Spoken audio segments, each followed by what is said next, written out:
আসসালামু আলাইকুম, কি অবস্থা সবার? সো খুলনা বিশ্ববিদ্যালয়ে তাদের সিগনেচার যে রিটেন কোয়েশ্চেন আছে, আজকে আমরা সেটা দেখতে যাচ্ছি যে 2024-25 সেশন আসলে কেমন কী ছিল, এবং এরই মাধ্যমে আসলে আপনাদের রিটেনের একটা জার্নিও শুরু হয়ে যাচ্ছে। কজ আপনাদের পরীক্ষার ডেট কিন্তু অলরেডি প্রকাশিত হয়ে গিয়েছে। সো রিটেন নিয়ে যাদের মাথা ব্যথা আছে তাদের বলতে চাই যে আপনারা কিন্তু চাইলে আমাদের কেউসি ইউনিট রিটেন যে কোর্সটা আছে এটা ভর্তি হতে পারেন। এখানে আমরা 90 দিনের 30টা ইন্টারেক্টিভ ক্লাসেস দিব। ইন্টারেক্টিভ ক্লাসেস মিনস হচ্ছে আপনারা ক্লাসে জাস্ট মিটে আমাদের সাথে বসে কথা বলবেন, ক্লাস করবেন, অ্যান্ড আপনারা সকল সমস্যা সলভ করে যাবেন। এবং পাশাপাশি ফাইনাল রিভিশন রিটেনও আছে, অর্থাৎ আপনাকে রেগুলার ওয়ার্ক দেওয়া হবে যেটার মাধ্যমে আপনারা এটা করবেন। সো পরীক্ষার আগে আপনারা অনেকেই প্র্যাকটিস করতে পারবেন, যেটা আপনাদের ওভারঅল প্রিপারেশনকে অনেক ভালো দিক নিয়ে যাবে। এছাড়া আমাদের যে হোয়াটসঅ্যাপ অ্যান্ড টেলিগ্রাম গ্রুপ আছে, আপনারা চাইলে এখানে যুক্ত হতে পারেন। এখানেও যুক্ত হলে আপনারা এই কোর্স সম্পর্কে বিভিন্ন তথ্য পেয়ে যাবেন। তো চলেন আজকে আমরা একটা কিছু কোয়েশ্চেন সলভ করি, সেটা হচ্ছে সেন্টেন্স কারেকশন।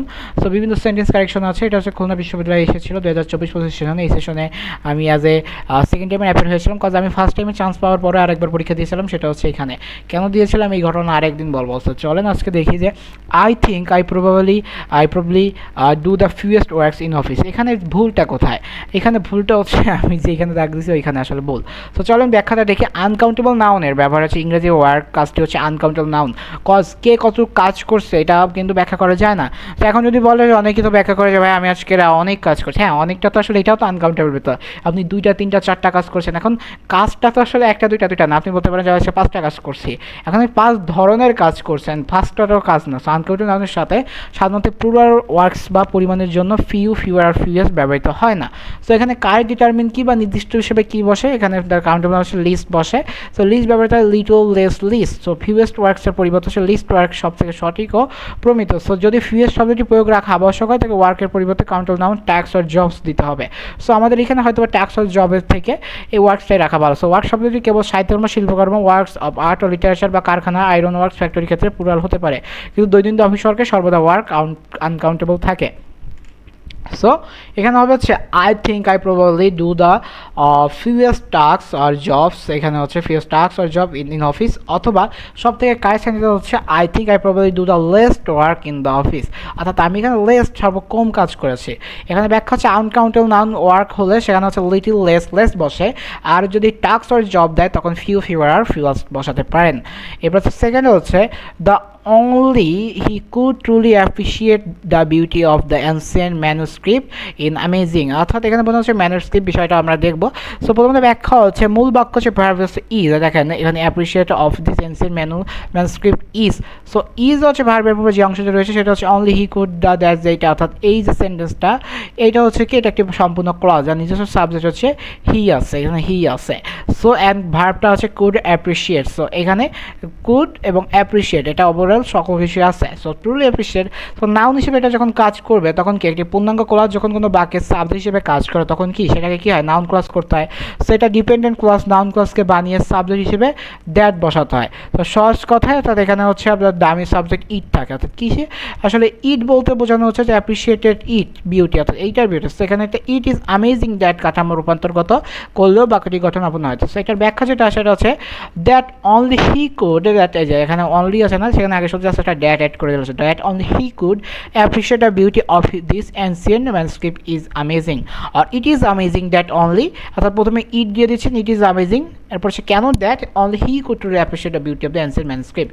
সো এটা হচ্ছে ব্যাখ্যা। আমরা যদি গ্রামার রুলটা দেখি the that subject plus verb noun clause হয় which acts as a subject as a main verb, এখানে ভার্ব হচ্ছে is. So example that he is honest is known to all.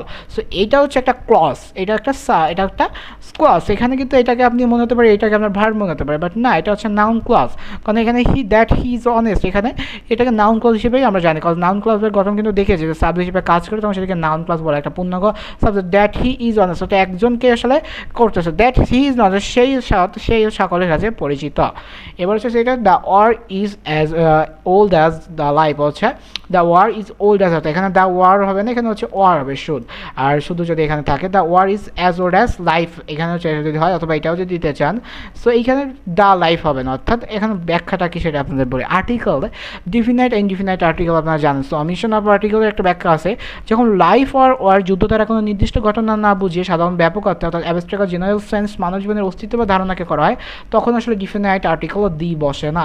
অর্থাৎ যদি নির্দিষ্ট কোনো ওয়ার্ড না বসায় সেখানে যদি আপনার ধরেন জাস্ট জাস্ট অন্য কিছু মিন করে, অর্থাৎ এখানে দা ওয়ার কিন্তু মিন করতেছে না, দা ওয়ারের সাথে কিন্তু আপনাকে যেটা মিন করছে সেটা হচ্ছে আপনার লাইফটাকে, যে লাইফের মতোই আসলে জীবন। সো এই যে আপনার একটা তুলনা করা হয়েছে এই ক্ষেত্রে কিন্তু আসে না। সঠিক রূপ হচ্ছে war is as old as life, or as old as life, অথবা the war is as old as life. এখানে আপনি যে দুইটা দা আছে দুইটা দা বাদ হবে। সো দি অ্যান্ড দা যে ব্যাখ্যাগুলো আপনারা জানেন, এবং মেইন কথা হচ্ছে জেনারেল ভার্সেস পার্টিকুলার সেন্স হচ্ছে লাইফ শব্দটি সমগ্র পৃথিবীর মানুষের অস্তিত্ব বা ধারণাকে করেছে। সো এখানে দা লাইফ ভুল, কারণ কি একইভাবে ওয়ার শব্দ সাধারণত মানব ইতিহাসে যুদ্ধকে বোঝায়, এখানে আসলে কোনো নির্দিষ্ট যুদ্ধ না, তা অর্থাৎ বসা সমীচীন। সো অ্যাবস্ট্রাক্ট নাউন এবং আনকাউন্টেবল নাউন যখন ব্যাপক বা সাধারণ অর্থে জেনারেল সেন্সে ব্যবহৃত হয় তখন এখানে দা বসে না। So life is beautiful, not the life is beautiful. ঠিক আছে, এই ব্যাখ্যাগুলো একটু মনে রাখবেন। চতুর্থ নম্বর সেন্টেন্স হচ্ছে the phenomena of climate change is alarming. So এখানে ব্যাখ্যাটা কি, সাবজেক্ট বা অ্যাগ্রিমেন্ট এবং নাম্বার ইউরো যেটা হচ্ছে গ্রিক ও ল্যাটিন উৎসজাত ফেনোমিন হলো একটা সিঙ্গুলার একবচন। সো এইটার হচ্ছে রূপ হচ্ছে ফোনোমিনা। সো ফোনোমিনা এটা হচ্ছে, তাহলে আমাদের এখন ব্যাখ্যাটা ভুল দিন না, হচ্ছে ফোনোমিনা হচ্ছে প্লুরাল সাবজেক্ট। সো এখানে প্লুরাল সাবজেক্ট ভার্ব হিসেবে কিন্তু এখানে ইজ বসেছে। সো এখানে কিন্তু দেখেন ভার্ব হিসেবে যেহেতু ইজ বসেছে এখানে ফোনোমিনা হবে না, এখানে হবে ফোনোমেনন, দুঃখিত ফোনোমেনন হবে। সো ফোনোমিনা এটা না হয়ে এখানে হবে ফোনোমিনন। সাবজেক্ট এগ্রিমেন্টের নিয়মের এটা পরিপন্থী। সংসদ পদ্ধতিতে যেহেতু জলবায়ু পরিবর্তনের ঘটনাকে একটি সার্বিক একক হিসেবে ধরানো হচ্ছে, কারণ এটা একটা একক সমস্যা, সো এটা সাবজেক্টকে সিঙ্গুলার করে ফোনোমিনন করে নিতে হবে, এবং ইজের সবচেয়ে প্রাঞ্জল সঠিক রূপ। বিকল্প যদি আপনাকে এটা পুরো আর রাখতে হয় তাহলে এটাকে আপনি আর করে দিবেন, অর্থাৎ হয় আপনার এইখানে চেঞ্জ করতে হবে না এইখানে চেঞ্জ করতে হবে। কজ এটা হচ্ছে আছে কিসে, এটা হচ্ছে আপনার প্লুরাল, এটা আছে সিঙ্গুলার, ইজ হচ্ছে সিঙ্গুলার, এটা আছে প্লুরাল, তাহলে হয় এখানে আপনাকে সিঙ্গুলার করতে হবে এবং এটাকে প্লুরাল করতে হবে, মানে অথবা এটাকে প্লুরাল করতে হবে, মানে এটাকে সিঙ্গুলার রেখে তাহলে কাজ করতে হবে, অথবা এইটাকে মানে আপনাকে প্লুরাল করতে হবে, না হলে আপনার সেন্টেন্স ঠিক থাকবে না। সো রুল হচ্ছে সিঙ্গুলার সাবজেক্ট ফোনোমেন ইজ অথবা ওয়াজ, আর ফোনোমিনন দুঃখিত ইজ অ্যান্ড ওয়াজ, আর ফোনোমিনা মিনস হচ্ছে আর অ্যান্ড ওয়ার। আর সর্বশেষ আরেকটা আছে this sort of weather remembers me of my home. So remembers একটা জিনিসটা কিন্তু ঝামেলা। So appropriate verb selection remember versus রিমাইন্ডটা যদি আমরা দেখি, সো রিমেম্বার মানে হচ্ছে নিজে নিজে মনে করা বা স্মরণ রাখা, টু কিপ ইন মাইন্ড বা রিকল অন সেলফ। আর এটা হচ্ছে আই রিমেম্বার মাই চাইল্ডহুড, আমি আমার চাইল্ডহুড মনে রাখতেছি। বাট রিমেম্বার হচ্ছে অন্য কোনো বস্তু বা অন্য কোনো মাধ্যম বা কোনো ঘটনাকে আসলে মনে করিয়ে দেওয়া। সো একটা হচ্ছে নিজে নিজে স্মরণ করা, আর একটা হচ্ছে তার মনে করে দেওয়া। সো এখানে রিমেম্বার্স নট, এটা রিমাইন্ডস হবে।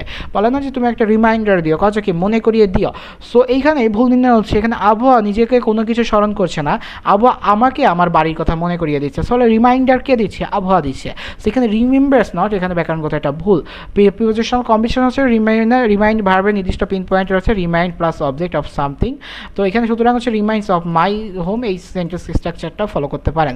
সো এখানে সেন্টেন্সটা হবে just short of weather reminds me of my home, অর্থাৎ সাবজেক্ট হচ্ছে প্লাস রিমেম্বার প্লাস অবজেক্ট, আর subject or thing or person remind object of and something. So এবার দেখি এক নজরে আমাদের কুইক রেফারেন্স। তো প্রথমে ডু দ্য ফিউয়েস্ট ওয়ার্কস, আমাদের ডু দ্য লেস্ট ওয়ার্কস হবে। অনলি হি কুড অ্যাপ্রিসিয়েট, এখানে অনলি হি কুড, এখানে তার আগে একটা দ্যাট যুক্ত করলে হবে।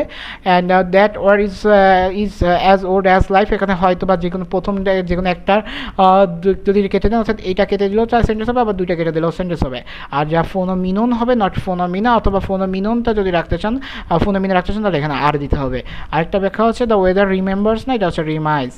তো এই হচ্ছে বড় কনসেপ্ট। এখন কথা হচ্ছে এরকম ধরে ধরে যদি পড়তে চান কই আসবেন, আমাদের হোয়াটসঅ্যাপ এবং টেলিগ্রাম গ্রুপ আছে, এখানে আসেন, এই শীটটা পেয়ে যাবেন।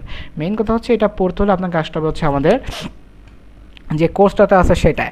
সো আমাদের কোর্সটাতে হচ্ছে 90 দিনে আমরা 30টা ইন্টারেক্টিভ ক্লাস দিচ্ছি। কেউ সি ইউনিট রিটেন 2026-27 ফাইনাল যে রিটেন রিভিশন কোর্সটা আছে, এখানে আমরা 30টা ক্লাসের পাশাপাশি আমরা 90 দিনে আপনাদের ফুল একটা প্যাকেজ দেবো, যেখানে আপনারা ওভারঅল সম্পূর্ণ কনসেপ্ট পাবেন। এবং আমাদের মেইন কথা হচ্ছে আপনারা তো গ্রামার পড়তেছেন, আপনাদের তো প্র্যাকটিস হচ্ছে না, এবং বাসায় বসে যারা প্রিপারেশন নিচ্ছেন তাদের ক্ষেত্রে এই প্র্যাকটিস জিনিসটা কিন্তু সবথেকে বড় একটা সমস্যা। সো আমরা সেই বিষয়টাকে আসলে আপনাদের সাথে শেয়ার করবো, এবং সেই বিষয়টা দেখব যে আপনারা কী করে এটাকে ভালো করে এক্সিকিউট করতে পারেন, এবং এই এক্সিকিউশনের মাধ্যমে কী করে আপনাদের ওভারঅল যে জার্নিটা আছে এটা খুব স্মুথলি চলবে। এবং আমরা একটা বিশাল আপনার বলা যেতে পারে যে প্যানেল রেখেছি, যেখানে আসলে আপনার যেই শিক্ষকরা আছে বা যারা আছে তারা এই খাতাগুলো ডেইলি মনিটরিং করবে। সো তাদের এই কথা চিন্তা করে বা তাদের একটা সম্মানে চিন্তা করে আমরা কোর্সটার প্রথমে 999 টাকা রেখেছিলাম, বাট এটাকে আমরা 499 টাকা রেখেছি, যাতে আপনারা এটাকে অ্যাফোর্ড করতে পারেন। সো যারা অ্যাফোর্ড করতে চান তারা এটা সহজে অ্যাফোর্ড করতে পারবেন, এবং এইটার জন্য আমাদের যে হোয়াটসঅ্যাপ নাম্বার আছে 01303 022 955 নাম্বারে নক করে আমাদের জাস্ট বলবেন যে কোর্সে ভর্তি চাই, আপনাদের গ্রুপে অ্যাড করে দেবো। এখন মূল কথা হচ্ছে আর ভিডিওটা কেমন লাগছে অবশ্যই জানাবেন। আমরা কিন্তু এরকম যে আজকে 7 নম্বর ভিডিও আরও 3টা ভিডিও আছে, ওভারঅল আমরা 2টা বছরে 24-25 এবং 25-26 সকল প্রশ্ন সলভ করে দিব, যাতে আপনাদের কোনো ধরনের কোনো সমস্যা না থাকে। তো দেখা হচ্ছে পরবর্তী ভিডিওটা। সব সুস্থ থাকেন, সুন্দর থাকেন, পড়াশোনার সাথে থাকেন। আসসালামু আলাইকুম।